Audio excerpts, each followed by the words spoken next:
Bonjour à tous, je corrige aujourd'hui l'exercice 1 du sujet de mathématiques qui a été proposé pour le concours de recrutement de professeurs des écoles cette année, c'est-à-dire la session 2025, et il s'agit du groupement 1. Alors, nous voici avec l'exercice 1. Nous avons donc une directrice d'une école primaire qui prévoit d'organiser un voyage scolaire pour plusieurs classes de son école. Jusqu'ici, pas de souci. Et on a l'effectif total de l'école est de 110 élèves. Donc nous avons 110 élèves dans cette école. Deux organismes proposent deux devis, donc l'organisme A et l'organisme B. L'organisme A propose une base forfaitaire de 1 500 euros avec ensuite 100 euros par élève. Donc on a un forfait de 1 500 euros. Et l'organisme B propose un forfait de 2 000 euros et une somme de 85 euros par élève. Alors, pour la première question, question 1, déterminer l'organisme qui propose le devis le plus avantageux, donc le moins cher financièrement, et ce pour 24 élèves. Donc, il fallait bien lire la question jusqu'au bout ici.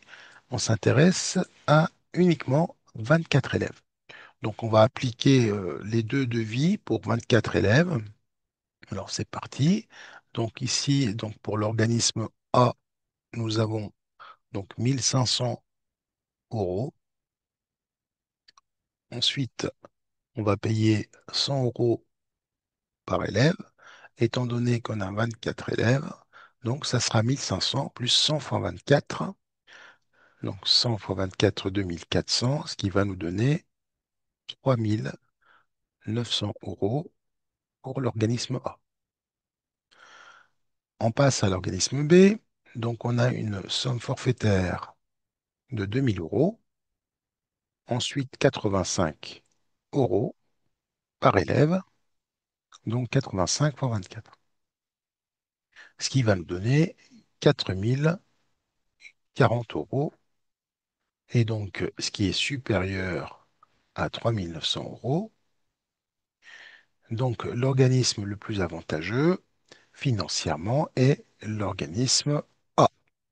Donc ici, j'économise du temps et de l'espace pour la rédaction, mais vous, sur votre sujet, vous devez finir par une phrase réponse, donc en disant que l'organisme le plus avantageux financièrement est l'organisme A. Je passe à la question 2. Donc, dans cette question, on va noter X, le nombre d'élèves inscrits à ce voyage scolaire. Le nombre X est un nombre entier, compris entre 1 et 110. Donc, X est un nombre entier, et il est compris entre 1 et 10. Donc, et 110, pardon. X est compris entre 1 et 110, donc il est inférieur ou égal à 110, et supérieur ou égal à 1. Il peut être égal à 1 et au maximum 110 en étant un nombre entier. Donc jusqu'ici, il n'y a pas de souci. On note ensuite f, la fonction qui est au nombre d'élèves inscrits. Donc à x, associe le coût en euros du voyage scolaire si la directrice choisit l'organisme A. Et donc on va également noter g, la fonction qui va correspondre à l'organisme B, c'est-à-dire au nombre d'élèves inscrits, associe le coût en euros du voyage scolaire si la directrice choisit l'organisme B. Et donc la première question, c'est-à-dire la question petit a, donner l'expression des deux fonctions, c'est-à-dire de la fonction f et de la fonction g. Alors, f donc correspond à l'organisme A. Donc pour f, on va pouvoir noter cette fonction de cette manière-là. Donc à x, elle va associer, donc x étant le nombre d'élèves, on sait qu'on paye 1 500 euros de forfait, donc ça sera 1 500. Ensuite, on va payer 100 euros par élève, donc 100 fois x, ce qu'on peut écrire 100x. Bon, une première écriture possible, je peux également écrire de cette manière-là, f de x égale 1 500 plus 100x. Donc, je fais la même chose pour la fonction g. Donc, la fonction g correspond au devis b. Donc, AG, donc pour la fonction g, donc à x, on va associer l'écriture suivante. Donc, on a un forfait de 2 000 € et ensuite, on va payer 85 € par élève. Donc, 85 fois x qui va nous donner 80x. Je peux également, comme pour la fonction g, écrire l'image de x par la fonction g égale, donc g de x égale 2000 plus 85x. Donc ici, c'est juste un jeu d'écriture hein, pour traduire les écritures des fonctions f et g. Passons à la question B. Alors dans la question B, on nous demande de résoudre l'équation. Donc on nous demande de résoudre l'équation f de x égale à 4300 et ensuite interpréter la solution dans le contexte de l'exercice. Alors la fonction f, son écriture, donc c'est f de x, l'image de x par f, c'est f de x égale à 1500 plus 100x, et on voudrait qu'elle soit égale à 4300, et on nous demande de résoudre cette équation. Résoudre cette équation revient à trouver x, x étant le nombre d'élèves, ça veut dire qu'on est en train de chercher le nombre d'élèves pour un coût total de 4300 € si on choisissait le- l'entreprise A ou l'organisme A. Ça, c'est l'interprétation du résultat. Donc, j'ai commencé par la deuxième partie. Alors maintenant, je vais résoudre l'équation. Donc, f de x égale à 4300. Donc, je vais l'écrire. Je remplace f de x par 1500 plus 100x égale à 4300. Donc, on a une équation du premier degré à résoudre. Donc, on va se débarrasser de 1500 en le passant de l'autre côté ou bien en faisant une soustraction des deux côtés de 1500, ce qui va nous donner 100x égale à 4300 moins 1500. Ensuite, donc, ça va être égal à 2800. Donc, on sait que 100x égale à 1800. Donc, maintenant, on va diviser par 100 des deux côtés, ce qui va me donner x égale 2800 divisé par 100, c'est-à-dire 28. Et donc, pour l'interprétation, ça, c'est le nombre d'élèves. Le nombre d'élèves pour un coût total, pour un coût total de 4300 € avec le devis avec l'organisme A. Donc, on peut transporter 28 élèves pour un coût total de 4300 € avec l'organisme A. Voilà l'interprétation de la question B. Alors, la question C, déterminer le nombre minimal d'élèves à partir duquel il est plus avantageux financièrement de choisir l'organisme B. Donc, on est en train de chercher le nombre d'élèves pour lequel l'organisme B nous propose un tarif plus intéressant. Autrement dit, euh, g de x va être inférieur à f de x. Plus petit, inférieur, c'est plus petit, donc on va traduire ça. Donc, question 3, petit a. Donc, g de x sera plus petit que f de x. Donc, je remplace les deux par leurs expressions. Donc, ici, f de x, je viens de l'écrire, c'est 1500 plus 100x. Et la fonction g, c'est 2000 plus 85x.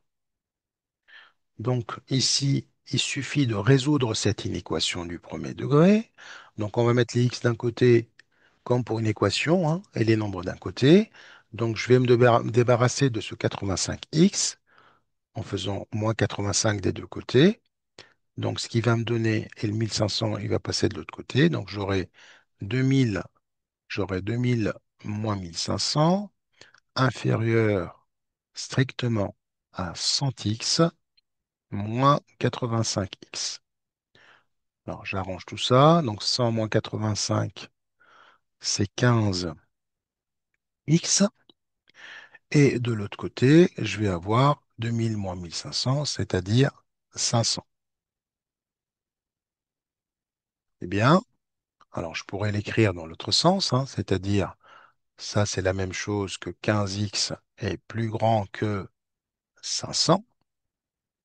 Donc maintenant, on va diviser par ce coefficient 15 des deux côtés, ce qui va me donner 15, enfin, non, 15x divisé par 15, c'est x, supérieur à 500 divisé par 15. Et donc là, on est en train de chercher, hein, euh, je reviens à la question, hein, on est en train de chercher le nombre minimal d'élèves à partir duquel il est plus avantageux financièrement de choisir B. Alors, si je calcule une valeur approchée de 500 sur 15, pardon, on va trouver une valeur arrondie au dixième de 33,3. Autrement dit, x doit être strictement supérieur à 33. Donc, la valeur minimale entière après 33, c'est 34. Donc ici, la valeur minimale qu'on pourrait choisir pour que la formule B soit plus intéressante, c'est 34. Autrement dit, il faudra transporter au minimum 34 élèves. Et avec 34 élèves, on voit que la formule G est plus intéressante parce qu'elle est inférieure, hein, la valeur est inférieure à celle de f. La fonction G est inférieure à la fonction f. Donc on finit encore par une phrase réponse, hein, donc le nombre minimal à choisir est de 34 élèves pour que la formule B soit plus avantageuse financièrement. On passe à la question B. Pardon, j'étais dans la question 2C ici, c'est pas 3A. Donc ici, c'était la question 2, petit c. J'ai été trop vite. Donc là, c'est 2, petit c. Et donc maintenant, on passe à la question 3, petit a.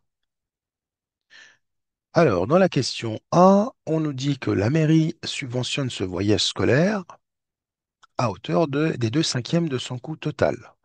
Donc, la mairie nous donne 2/5 du coût total et la coopérative scolaire prendra à sa charge 50% du reste du coût total. Alors, la coopérative prend 50% du reste. Donc, il faudra déjà qu'on voit ce que c'est comme reste. Et le reste du coût total, donc le reste est à la charge des familles. La partie restante restera bien évidemment à la charge des familles. Alors, déterminer la proportion que représente la part prise en charge par les familles par rapport au coût total. Donner le résultat sous la forme d'une fraction irréductible. Donc, on voudrait regarder, observer et donner la proportion qui reste à la charge des familles. Alors, je vais aller doucement ici. Donc, du coup, je sais que la mairie subventionne à hauteur de 2/5. Donc, qu'est-ce qui va me rester? Donc, il va me rester 5/5, c'est-à-dire 1 2/5. Donc, il nous reste à financer 3/5. Sauf que la coopérative nous finance la moitié du reste. 50%, c'est la moitié. Donc, la coopérative va nous payer un demi de la moitié, c'est à 50% qui correspond à un demi de 3/5. Autrement dit, c'est un demi fois 3/5, ce qui va nous donner 3/10. Donc la coopérative paye, voilà, participe à hauteur de 3 dixièmes. Très bien. Alors maintenant, qu'est-ce qui va nous rester? Il va nous rester, d'abord, on va regarder donc le total des subventions, donc total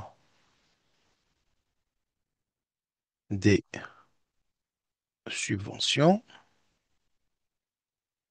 Donc la mairie, elle subventionne à hauteur de 2 cinquièmes.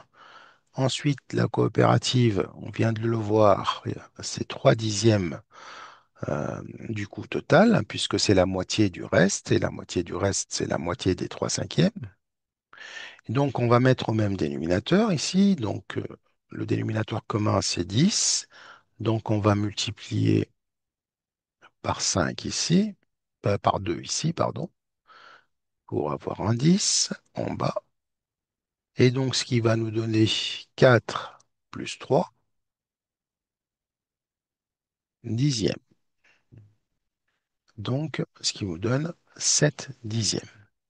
Alors, le reste à charge des familles, le reste à charge pour les familles,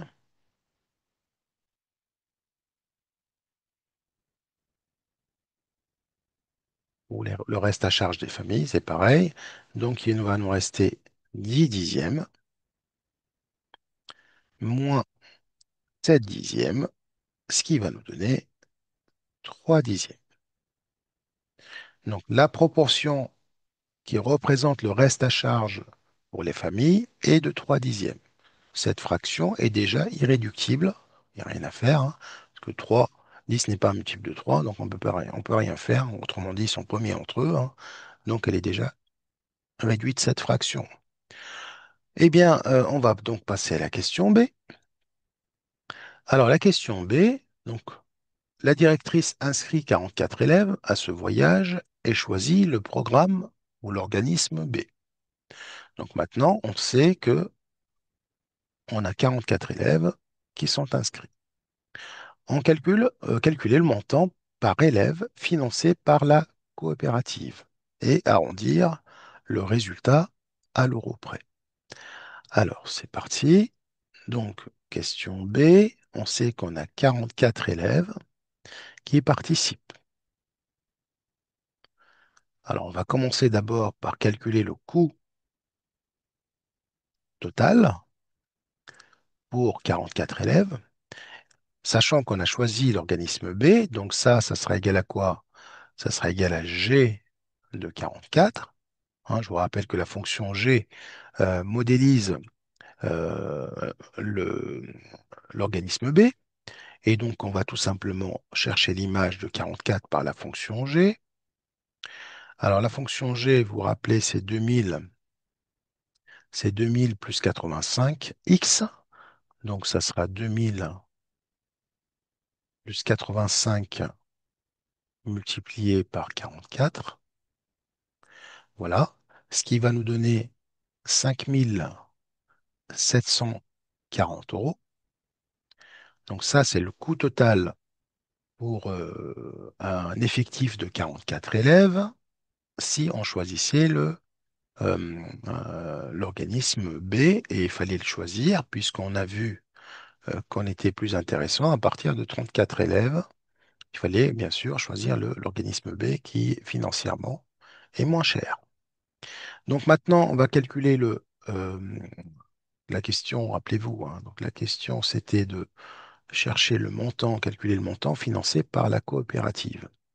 Et donc la coopérative, on a vu qu'elle finançait donc un tiers de 3 cinquièmes, donc c'est 3 dixièmes.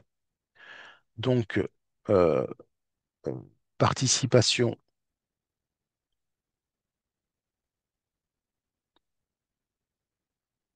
de la coopérative scolaire,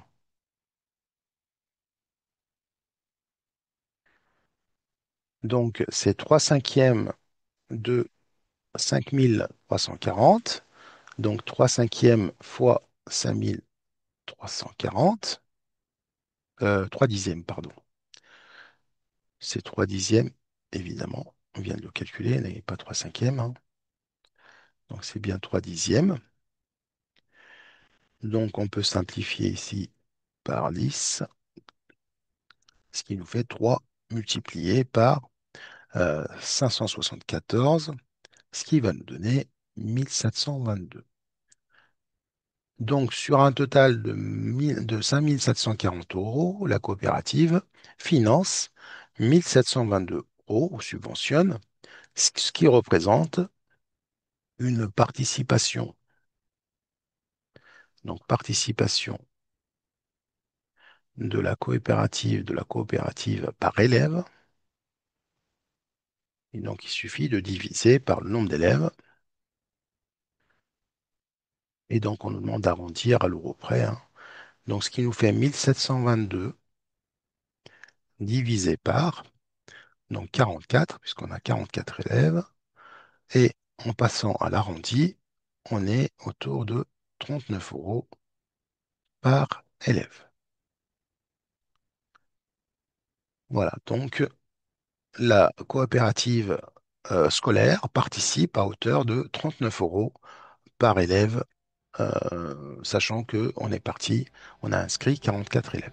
Nous arrivons donc à la fin de cette séance. Merci pour votre attention et je vous dis à très vite pour la suite du sujet. Au revoir.